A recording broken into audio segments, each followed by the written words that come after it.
আমার 2015 সাল থেকে আমি রাজনৈতিক প্রশিক্ষক হিসেবে কাজ করছি, ন্যাশনালি, ইন্টারন্যাশনালি, অনলাইন, অফলাইন সব জায়গাতেই। এখন আমাদের সমাজে একটা প্রচলিত ধারা থাকে যে সৌন্দর্য এবং বুদ্ধি একসাথে থাকতে পারে না, যে কারণে অনেক সময় মানুষ মনে করে যে যেই নারী দেখতে সুন্দর তার হয়তো জ্ঞান বুদ্ধি নেই, কিংবা হচ্ছে খুব সিরিয়াস ওয়ার্কের জন্য মানুষ চায় হচ্ছে নন গ্ল্যামারাস কাউকে। সো আমার দীর্ঘদিন ধরে একটা প্রচেষ্টা ছিল সমাজে এটা স্ট্যাবলিশ করার যে নারীর সৌন্দর্য এবং নারীর জ্ঞান দুইটাই সম অবস্থান করতে পারে। এটা it's not mutually exclusive, it can exist together.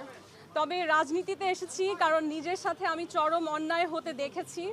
আমি আমাদের কান্ট্রির যে ললেসনেস সেটা নিজে পর্যবেক্ষণ করেছি এবং আমার দেশ কেমন করে আসলে তৃতীয় শক্তির কাছে বা বাইরের কোনো শক্তির কাছে নতজানু হয়ে যায়। নিজের দেশের নাগরিকের অধিকার যে আগে দেখতে হয়, সেই জায়গায় আমার স্টেট সক্ষমভাবে দাঁড়ানোর মতন অবস্থানে এখনো আসেনি বৈশ্বিক জায়গায়। তখন আমার কাছে মনে হয়েছে যে আসলে সারা বিশ্বের রাজনীতি শিখে কী লাভ, যখন নিজের দেশের রাজনীতির যে অবস্থান সেটাই শক্ত না, যখন কূটনৈতিকভাবে বাংলাদেশ সেই শক্তিশালীভাবে দাঁড়িয়ে বলতে পারে না যে আমার দেশের নাগরিকের সুরক্ষা আমার কাছে আগে। আমরা অন্য দেশে দেখি যে আপনার মহৎ কোনো ব্যক্তি বা বিশাল কোনো পুরস্কার জয়ী কিংবা শিল্পপতি কিংবা সরকারের কোনো লোক হবার পর আমার অধিকার নিশ্চিত হবে, এমন প্রয়োজন হয় না। সেখানের একজন সাধারণ নাগরিক পাবলিক ট্রান্সপোর্ট ব্যবহার করে, সাধারণভাবে পথে ঘাটে হেঁটে বেড়ায়, তাকে কেউ হুটহাট গুলি করে না, সে নিরাপদ থাকে, নারী হিসেবে তাকে কেউ হেনস্থা করে না, এটাই স্বাভাবিক। কিছু হয়তো অস্বাভাবিক ঘটনা থাকে, সেটা খুবই সীমিত। কিন্তু আমার বাংলাদেশে কেন যেন বারবার আমরা এত যুদ্ধ করি, এত গণ অভ্যুত্থান করি, তারপর আমাদের নাগরিক অধিকার, বেসিক হিউম্যান রাইটসটাই আমরা নিশ্চিত করতে পারি না।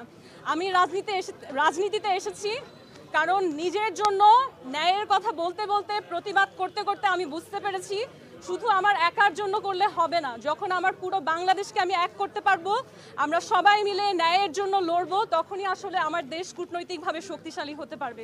রাজনীতিতে আমরা কেউ আসি যাই না, রাজনীতির মধ্যেই আমরা নিমজ্জিত থাকি।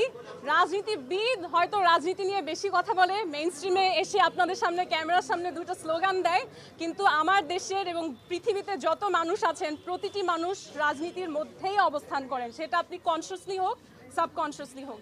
এখন হয়তো আমি যে নির্বাচনে লড়ছি সেটা আলাদাভাবে আপনারা অবজার্ভ করছেন, আর নির্বাচনে যখন লড়তে এসেছি জেতার উদ্দেশ্য নিয়েই এসেছি। কারণ আমি যদি না জিততে পারি তাহলে সেই অ্যাডমিনিস্ট্রেটিভ ক্ষমতা যেখানে আমি দেশকে বদলাতে পারবো সেটা তো আমি অর্জন করতে পারবো না। তাই আমার প্রধান লক্ষ্য সেটাই। আর কাউকে আমি কম্পিটিশন মনে করি না, বরঞ্চ অন্যদের কাছ থেকে শেখার চেষ্টা করছি। যাদেরকে হচ্ছে আমার সাথে আছেন বা আমার অপোজিশনে আছেন তাদের কাছ থেকেও কতটুকু শেখা যায়, তারা কি স্ট্র্যাটেজিস নিয়ে আগে সফল হয়েছেন সেটা বোঝার চেষ্টা করছি। এবং আমি মনে করি বাংলাদেশের মানুষ নতুনত্ব চায়, তারা একঘেয়েমিতে পড়ে গিয়েছে, তারা এক জিনিস আর দেখতে চায় না, এবং তারা আসলেই এমন মানুষ চায় যে ব্যতিক্রমী এবং নির্ভয়ে নিজের কথা বলতে পারে। কারণ যেই মানুষ নির্ভয়ে নিজের কথা বলতে সমাজে অন্য পারে না, তার কাছে যদি আপনি পৃথিবীর সব ক্ষমতাও দেন তখনও সে অন্যায়ের প্রতিবাদ করবে না, কারণ যার স্বভাবেই সেটা নেই তাকে আসলে ক্ষমতা দিয়েও লাভ নেই। তো আমার প্রধান উদ্দেশ্য হচ্ছে এটাই, দেশের জন্য কাজ করব।